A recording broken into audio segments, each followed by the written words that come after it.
Oi, pessoal! Vamos à live mais esperada do momento. Vamos falar sobre a brincadeira e o contexto fonoaudiológico. Para isso, eu vou chamar aqui para uma entrevista a fonoaudióloga Clara Esteves. Ela já tem bastante tempo aí estudando o assunto. Olha só, são 15 anos de atendimento com crianças e ela também é especialista em desenvolvimento infantil. Além de tudo isso, tem mestrado e doutorado em linguística. Então, uma pessoa cheia de conhecimento e sabedoria que tem tudo a ver com esse assunto para trazer mais informações para nós.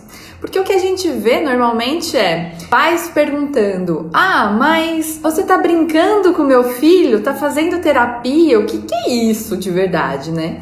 Então, por conta dessa dificuldade que os fonoaudiólogos têm, esse assunto vai ser muito incrível. Então, vamos ver se a Clara já está aqui conosco.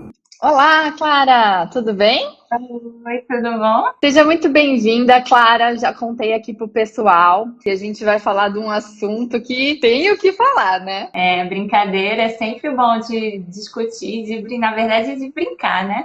Mas aqui a Uhum. gente vai estar conversando um pouquinho sobre como brincar com as crianças, como abordar as crianças em terapia. E eu queria que você contasse pra gente, Clara, um pouquinho da sua trajetória. Desde a graduação, assim, eu sempre tive muita vontade de trabalhar com criança, né? Então, eu sempre me especializei dentro dessa área, sempre fui muito questionadora, então estudei muitas áreas do conhecimento diferentes, assim, né? Eu estudei neurociência, estudei linguística, estudei psicologia, eu sempre fui muito inquieta, né? Sempre buscando, assim, a melhor forma de lidar com a criança na prática, né? Eu via que todo conhecimento que a gente tinha era importante, mas algo faltava quando eu estava diante da criança, assim, né? Um certo manejo me escapava. E aí eu fui buscando isso em várias áreas do conhecimento diferente, assim, né? Até que eu descobri um trabalho do professor Emerson Merri, que é um médico sanitarista, e ele me falou, assim, ele tem um trabalho que ele fala que todo profissional de saúde tem que ter uma caixinha de ferramentas. E nessa caixinha de ferramentas a gente tem que ter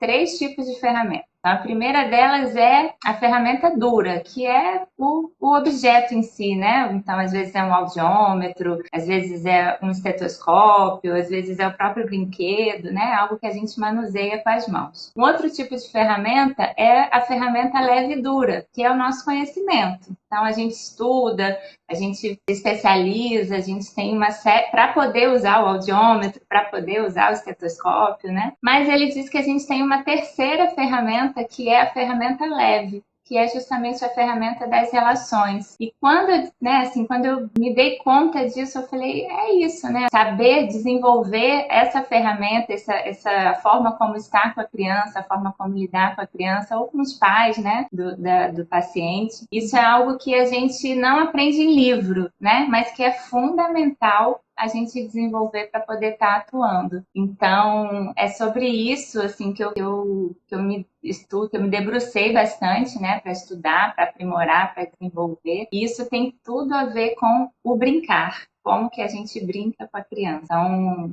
é um pouquinho disso, assim, né? Todas as minhas especializações, né, mestrado, doutorado, enfim, são coisas que me fizeram, certamente é um conhecimento importante, mas isso sem esse manejo clínico, sem esse olhar para a criança, sem essa disponibilidade de estar com a criança, né, no momento do encontro, não vale de muita coisa, né? Então é sobre isso um pouquinho que eu gosto de conversar quando eu falo de brincadeira. Ah, que bom. Nada como a pessoa certa falar a coisa certa na hora certa, não é? Às vezes a gente tem cada insight genial É isso e, mesmo. e assim, você falando dessa forma, eu acho que vale a pena a gente explorar um pouco a ideia do que é a brincadeira, então, né? Sim. Porque existe, quando a gente fala brincadeira de maneira geral, pode acontecer assim, a garotada tá lá correndo na rua, brincando de esconde-esconde, ou tem um jogo de tabuleiro, mas assim, O que seria essa brincadeira nesse contexto da fonoaudiologia? Sim. Então, essa é uma pergunta bem importante, assim, porque muitos pais, inclusive, questionam muito, né? Muitas alunas minhas vêm, às vezes, em supervisão, falar, Clara, mas eu não sei, assim, o pai fica questionando, o pai não acredita, parece que ele não confia, porque acha que eu só tô brincando. Então, assim, de fato, a gente não pode só brincar com a criança, né? Quando a gente está falando de terapia, a gente está falando de uma intervenção fonoaudiológica. Então, isso precisa ser levado a sério, né? Mas fazer a intervenção fonoaudiológica não significa que isso precisa ser algo engessado, algo muito rígido, principalmente quando a gente está falando de criança. Porque a criança, a forma como ela tem de explorar o mundo, de se relacionar com as pessoas, de conhecer as coisas que estão ao redor dela, é na brincadeira, é na ludicidade, né? Então, a gente precisa lançar mão dessa forma de lidar com a criança para poder conseguir atingir os nossos objetivos terapêuticos. Então, quando a gente está falando de brincadeira no contexto fonoaudiológico, a gente está falando de uma forma de abordagem da criança, com a criança, a partir da ludicidade, né? A partir de atividades que possam ser motivadoras para a criança, a partir de atividades que façam sentido para a criança, né? Então, ela poder... eu costumo dizer que eu preciso entrar no mundo da criança para conseguir fazer com que ela realize as atividades que eu tenho propostas, ou que eu acho que são importantes para ela estar desenvolvendo, né? Então, assim, é importante eu estar seguindo essa liderança da criança. Então, quando a gente está falando de brincadeira, eu não estou falando do jogo específico, porque o jogo em si, né, ele também pode vir a ser altamente engessado. É muito comum assim, professora, eu planejei, pensei tudo que eu tinha que fazer com a criança, chegou lá na hora H, a criança não fez nada do que eu tinha planejado. Ela não topou fazer a brincadeira que eu queria fazer com ela para desenvolver tal e tal habilidade. Então, é um pouco isso, assim. Quando a gente fala de brincar, a gente não está necessariamente falando do jogo em si, da brincadeira, né, enquanto uma atividade organizada. A gente está falando dessa disponibilidade para estar com a criança, dessa disponibilidade para estar entrando no mundo da criança, para estar fazendo dessa relação que está se estabelecendo ali em ato, né, no momento que você encontra com a criança, a partir disso poder produzir, incentivar o desenvolvimento de uma determinada habilidade, mas que esteja fazendo sentido para a criança, né? Que ela esteja compreendendo. Muitas vezes também é comum, assim, a criança tá ali, tá fazendo, ela é até boazinha, né? Obediente, então você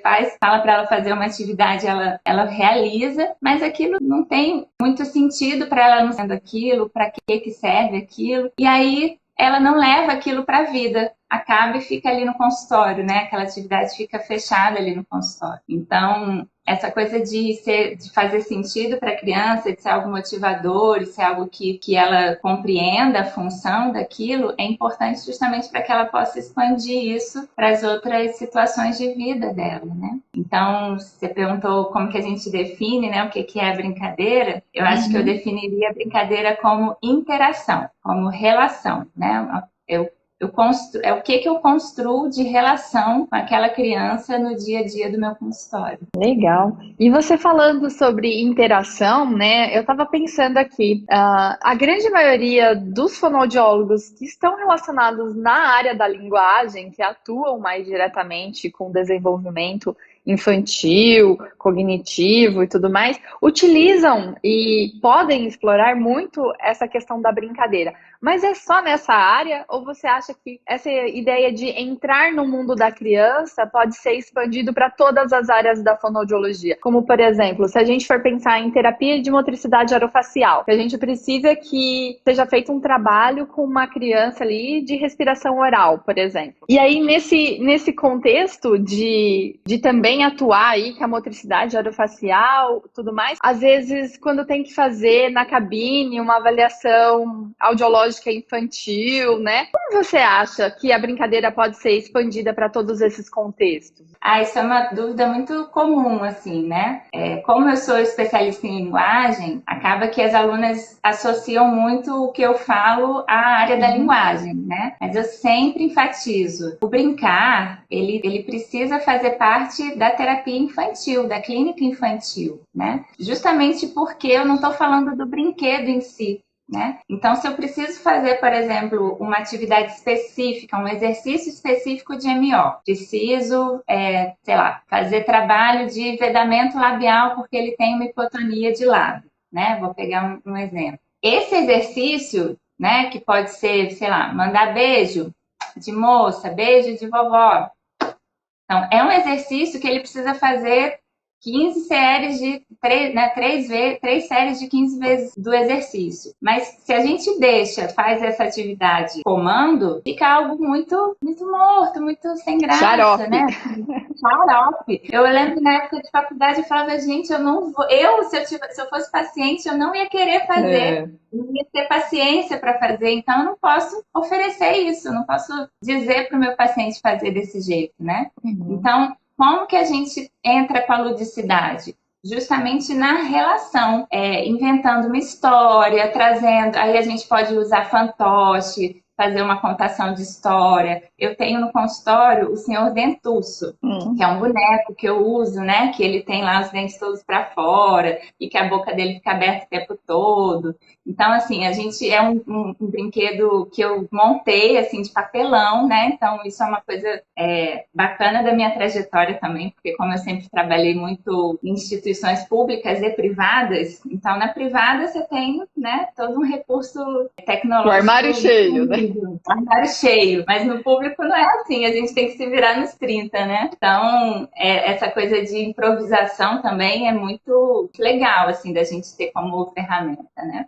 E aí, assim, o Senhor Dentuço é a estratégia que eu uso para contar uma história para a criança, de como que ele precisa. A boca dele fica sempre aberta o tempo todo, e aí quando fica aberta fica escorrendo, aí todo mundo acha ruim. Então, assim, a gente vai contando uma história para a criança na brincadeira, né? E aí, a partir daquela historinha, o Senhor Dentuço, então, tem que fazer o que o mestre dele mandou, sei lá, a gente brinca de seu mestre mandou, por exemplo, né? Então, assim, toda técnica fonoaudiológica, seja um exercício específico de MO, seja um exercício específico de voz, seja um trabalho de categorização semântica, de linguagem, seja um trabalho fonológico, né? Então, tem que trabalhar com o fonema V, por exemplo. Então, todas essas técnicas são técnicas que podem ser trazidas para o contexto da brincadeira, né? Que podem ser trazidas pode ter ludicidade para poder trabalhar com a criança. E eu vejo que essa é a maior dificuldade, na verdade, que a gente tem. Foi uma dificuldade que eu tive, né, no meu percurso, assim, de graduanda e de recém-formada, conseguir pensar em estratégias que pudessem estar trazendo esse nosso recurso, essas nossas técnicas fonoaudiológicas, mas de uma forma mais leve, de uma forma mais criativa, de uma forma que seja mais motivadora para a criança. O que exige do fonoaudiólogo também, acredito eu, entender dos marcos de desenvolvimento, né? Porque tá muito ligado, porque você só vai conseguir entrar no mundo da criança e entender de fato que para ela vai fazer sentido se você souber qual etapa ali ela se encontra, né? O que é esperado, o que não é para cada idade. Exatamente, Érica, porque a gente não dá, por exemplo, para a gente exigir de uma criança, né? Eu dei esse exemplo do Senhor Dentuço, mas pensando numa criança que tem capacidade simbólica, pensando numa criança que tem capacidade de compreensão dessa historinha, né? Agora, se eu pego uma criança com muita dificuldade linguística, por exemplo, esse tipo de estratégia não vai ser funcional para ela. Vou ficar ali falando, contando um monte de coisa e daqui a pouco ela não vai estar mais prestando atenção no que eu estou falando, né?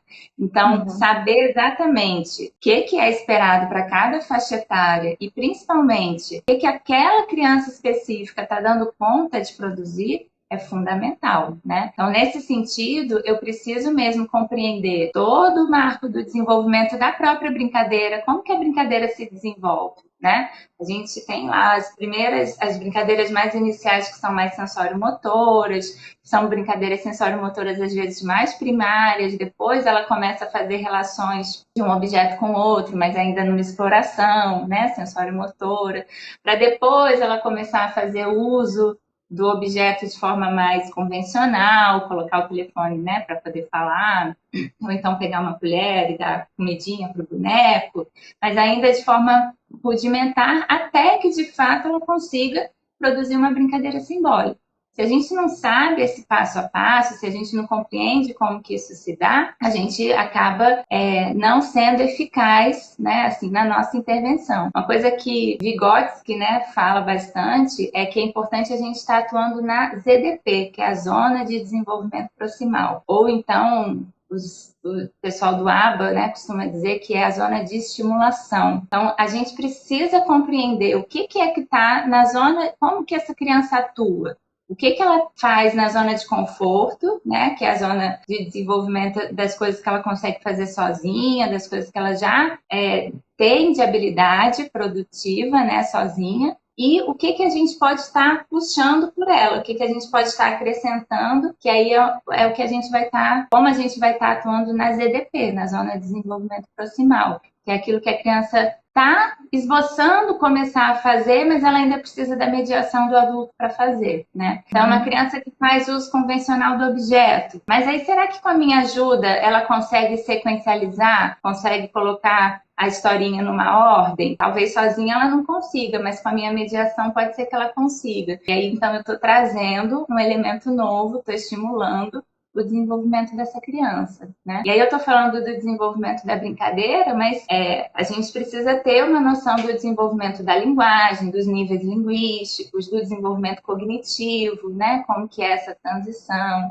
o próprio desenvolvimento psicomotor. A gente atua com criança pequena, principalmente, tudo isso tá muito interligado, tá muito junto. É junto e misturado, sabe como? Não dá pra gente pensar uma coisa sem pensar em outra. Então, certamente, pra gente ter essa abordagem com a criança a partir do brincar, todo esse olhar tem que estar aqui por trás, assim, sabe? Com certeza. Então, assim, A ferramenta leve e dura. Exatamente. A caixa de ferramentas tem que estar lotada de ferramentas leve e duras para a gente conseguir chegar na relação ali com a criança e fazer um trabalho divertido, lúdico e motivador para a criança, né? E assim, aproveitando a deixa que eu estou falando sobre isso, exatamente esse, por exemplo, é o tema do curso que eu vou estar fazendo com vocês, assim, no Fono Online, né? Tem um curso que a gente vai estar lançando na semana que vem, que é linguagem, desenvolvimento infantil e brincadeira. Tudo que você precisa fazer para saber, para avaliar bem a criança, avaliar o paciente. Então, eu amo o passo a passo. Exatamente. A gente nesse curso, vai dar um passo a passo bem, bem simples, bem objetivo, para poder guiar esse nosso olhar, né? Então, como que ali na brincadeira, às vezes o contexto fica muito fluido, né? A gente tem pouco controle sobre as coisas que estão acontecendo. E o que dá esse controle para o fonoaudiólogo é esse olhar, essa ferramenta leve e dura a respeito do desenvolvimento infantil, né? Então, a gente vai trabalhar bastante isso no curso. Fica contando para o pessoal que quem tiver interessado, as matrículas já estão abertas, tá bom? Tem um pessoal comentando que já é seu aluno, que eles gostam de você, que você é utilidade pública. Vários elogios bonitinhos aí. Ó, deixa eu dizer, é a primeira vez que eu participo de live, né? Então ainda tô assim, não tô conseguindo ver quem que tá participando direito. Só que deixa um beijo para todo mundo, que eu sei que tem muita gente aqui. Saudades de todos vocês. Muito bom. Mas vamos aproveitar que você tá aqui com a gente, né? E eu queria, já que a gente já entrou nesse processo de brincadeira, como a gente precisa também entender bastante de linguagem para saber qual que é o principal ponto que a criança tá, para que a gente possa atuar em cima disso, né? Conta para mim, então, como que é a abordagem da brincadeira, então, como ela deve ser feita durante a terapia? Então, isso assim, os alunos sempre pedem o como, né? É, Professora, mas como? queremos de mão beijada.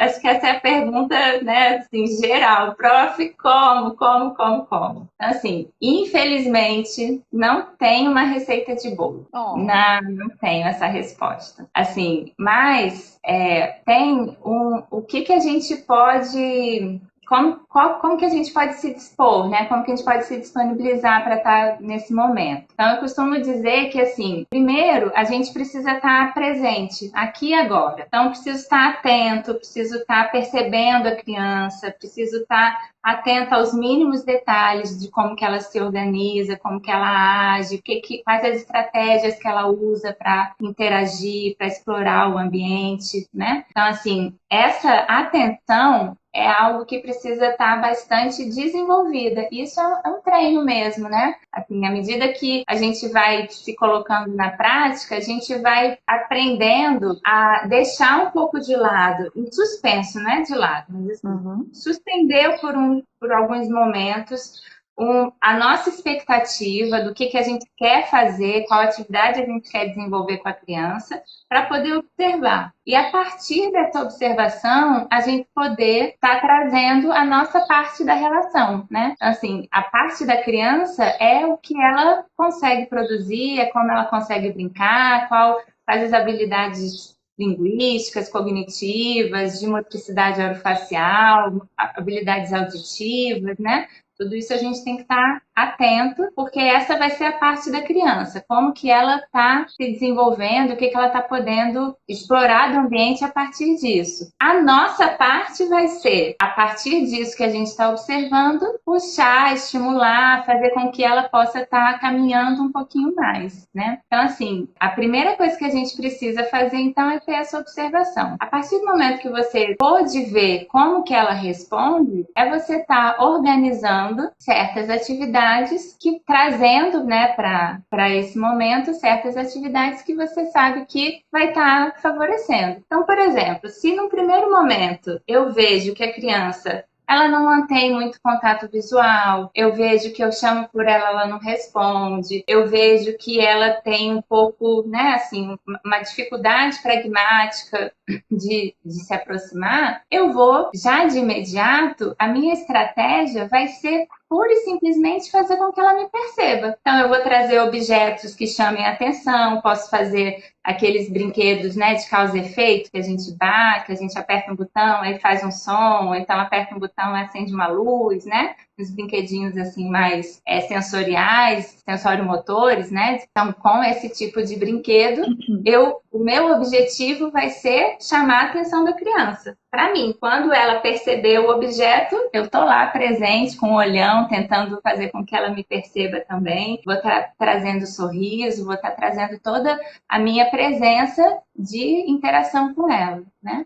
Mas se é uma criança que já de imediato eu vi que ela já interage, que ela não tem dificuldade de estar na relação, ela já tem iniciativa, já brinca, já pega. Eu costumo deixar os brinquedos à mostra, né, no meu consultório. Tem gente que não consegue, né, que acha que fica muito bagunçado, mas é o meu jeito de trabalhar, assim. Então, a criança entra no consultório, já vê aqueles brinquedos, você vê que ela já começa a interagir, já tem iniciativa, já me mostra. Então, a forma como eu vou abordar essa criança já vai ser completamente diferente. Porque às vezes ela pode entrar com medo, né? Exato. E acaba que o brinquedo é uma forma de quebrar esse medo da criança, né? Assim, a criança às vezes entra muito ressabiada, às vezes ela até tem facilidade para interação, mas ela entra ainda muito querendo desconfiada, ver, né? Desconfiada, exatamente. Aí o brinquedo à mostra faz com que ela fique ali, vá quebrando um pouco o gelo e eu vou mostrando para ela, né? Vou deixando ela explorar, eu deixo ela escolher. Então, de que você quer brincar? O que você gosta de fazer? Me conta, me mostra. Aí se ela fica meio assim, aí eu vou, ofereço alguma coisa, vejo como que ela reage, como que ela responde, né? Então, assim, o brinquedo acaba que é um meio, é um instrumento para fazer com que essa relação aconteça. Mas tudo vai depender de qual que é a resposta da criança, como que ela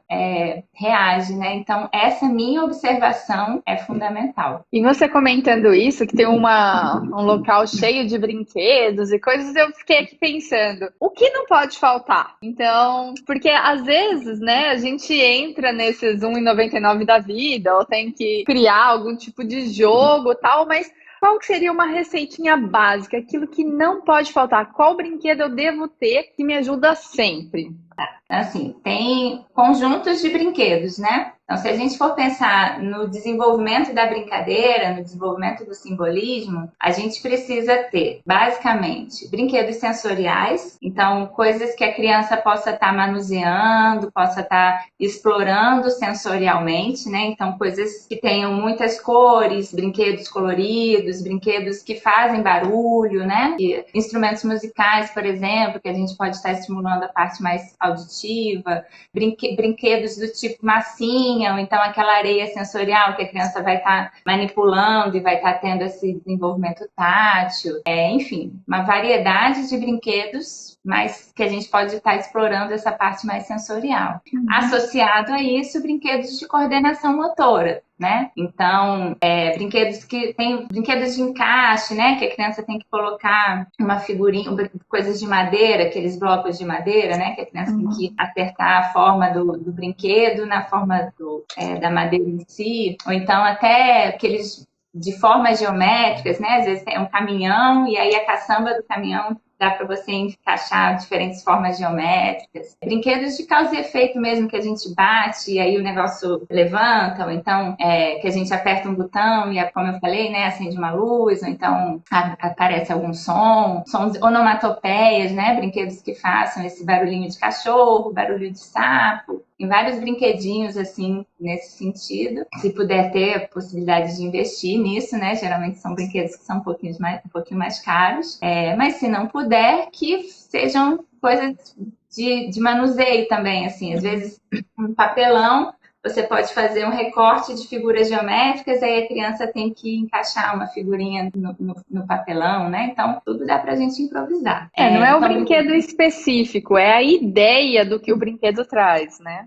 Isso, é a habilidade, né, que você quer desenvolver a partir daquele brinquedo. Então, habilidades sensoriais, habilidades motoras, né? Então, essa relação sensório-motora.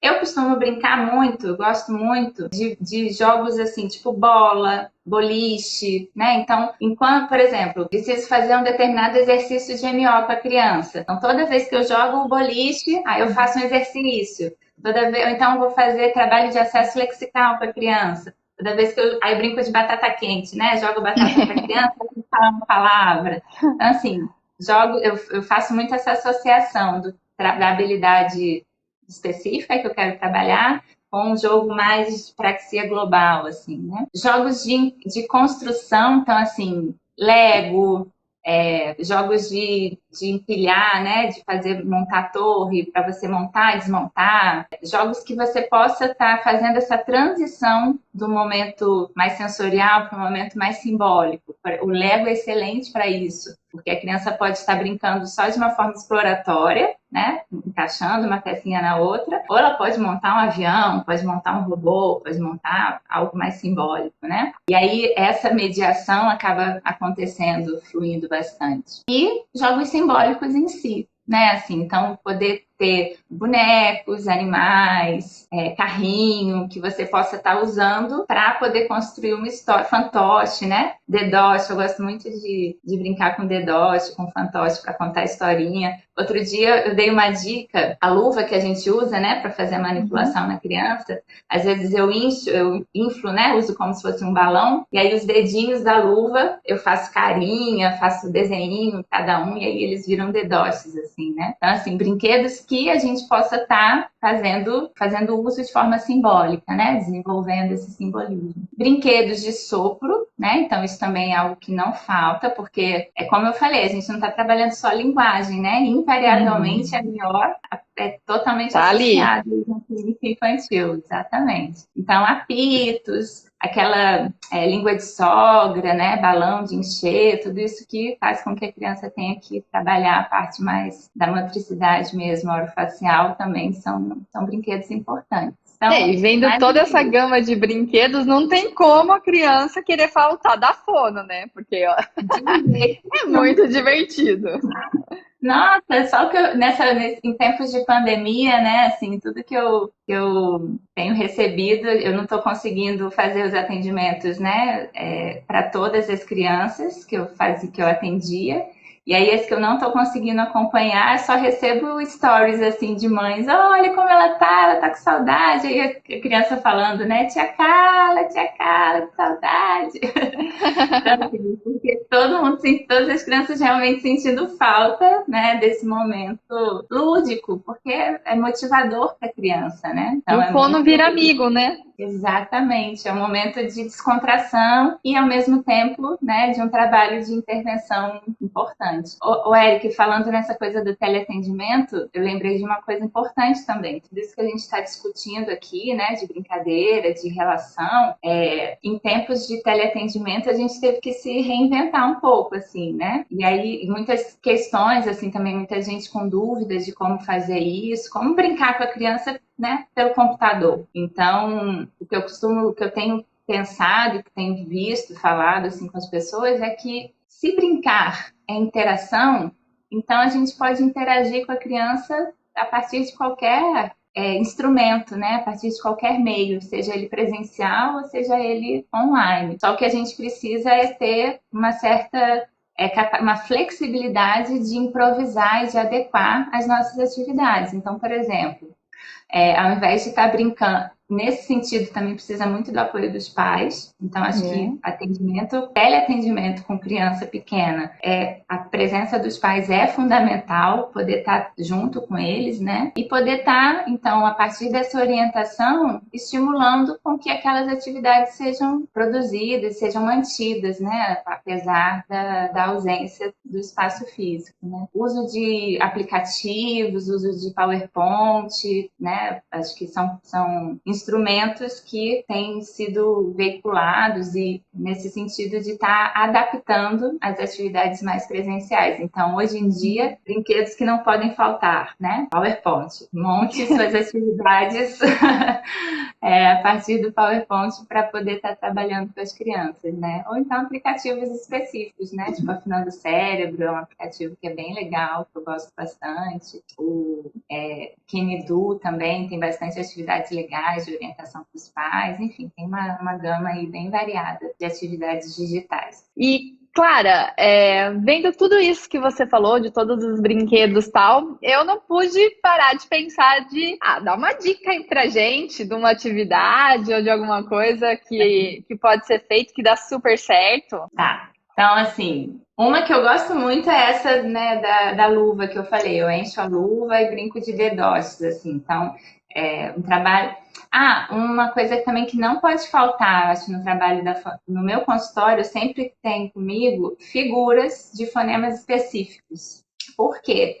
Essas figuras são, assim, um trabalho fonológico mais específico, por exemplo, eu preciso ter esse arsenal de palavras disponíveis, assim, né? Então, se eu estou trabalhando o fonema V, o som da letra V, eu preciso ter um arsenal de palavras com esse som para poder estar trazendo no momento da brincadeira, né? Então, uma coisa que as crianças adoram quando eu faço é essa luvinha, né, de dedoches, e aí cada dedinho é um personagem diferente. Então, se eu estou trabalhando o V, é a Vivi, se eu estou trabalhando o F, o F é a Fafá, é o Fiu. Então, eu vou dando nomes, né, de acordo com o fonema que eu estou trabalhando. Uma outra coisa também que eu acabei até já falando, né, que eu gosto muito é de associar as brincadeiras mais globais, assim. Então, eu jogo bola, eu posso estar jogando bola trabalhando acesso lexical. Toda vez que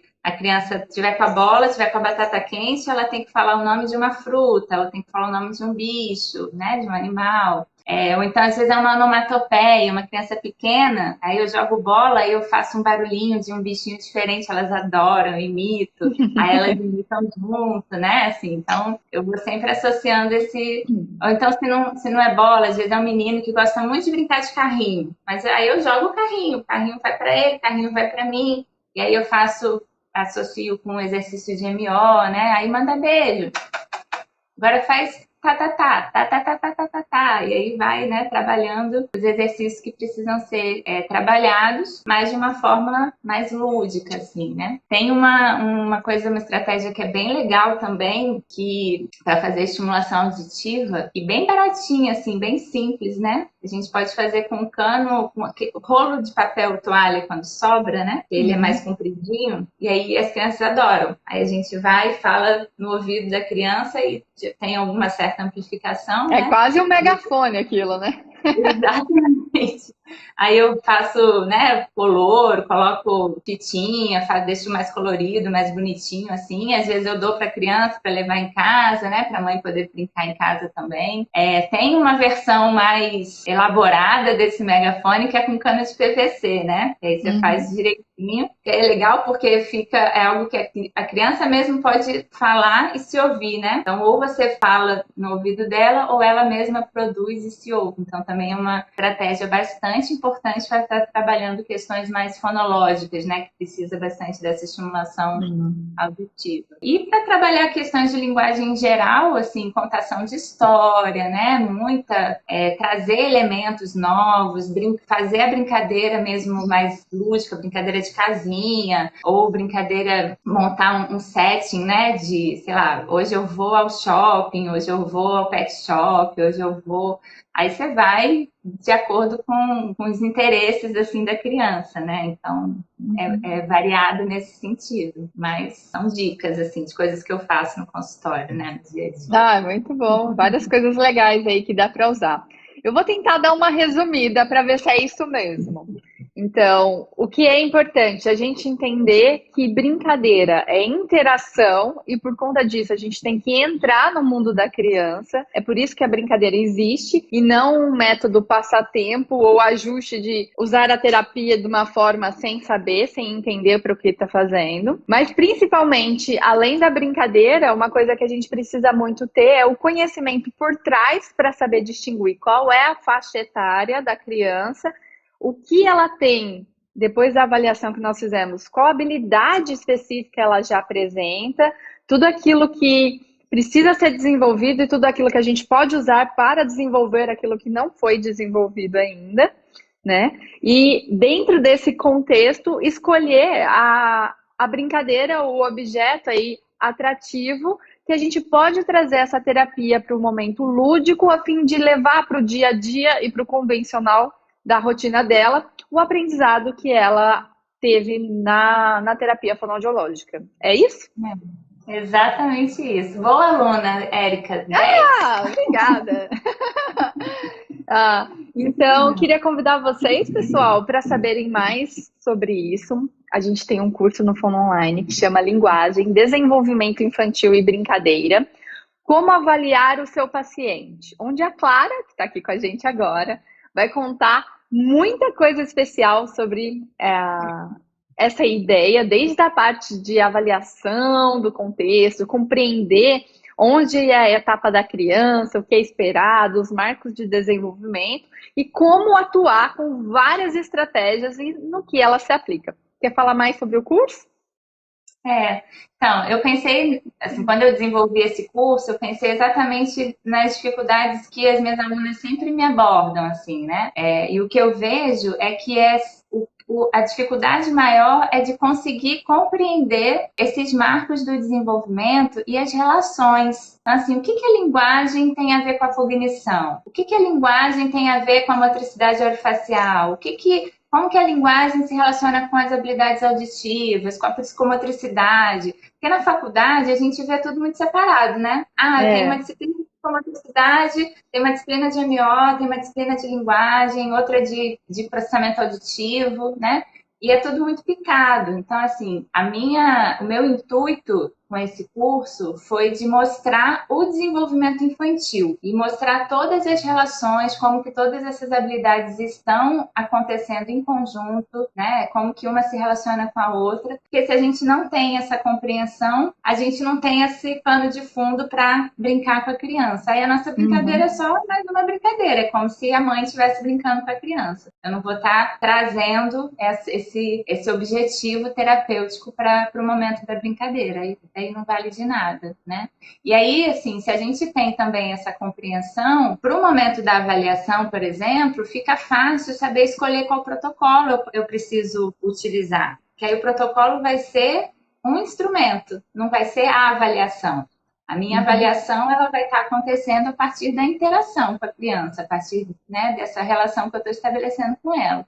E no momento que eu achar oportuno, eu vou lançar mão de um determinado protocolo específico para aprofundar, mas porque eu tenho essa compreensão ampla e essa compreensão mais geral sobre o desenvolvimento. Porque a linguagem é muito grande, né? Se a gente for analisar, se for aplicar tudo ao mesmo tempo, vai ficar gigantesco esse processo de avaliação. Vai até afastar, de repente, a criança, né? A criança não topa, a criança fica cansada, não fica com a atenção dirigida, então não rola assim, né? A gente precisa saber manejar, precisa trazer isso de uma forma bem lúdica. E aí, qual que é a vantagem, então, de fazer o seu curso? A vantagem é justa.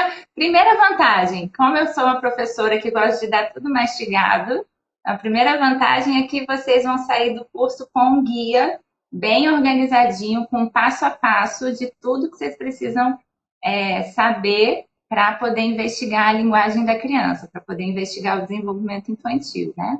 E aí, a partir desse passo a passo, desse guia, vocês vão conseguir certamente selecionar, eu vou dar dicas de qual protocolo utilizar para especificar uma avaliação, para especificar uma habilidade determinada ou outra, né? Vou falar da questão da brincadeira também, então vai ser um curso bem completo. Assim, muito bom.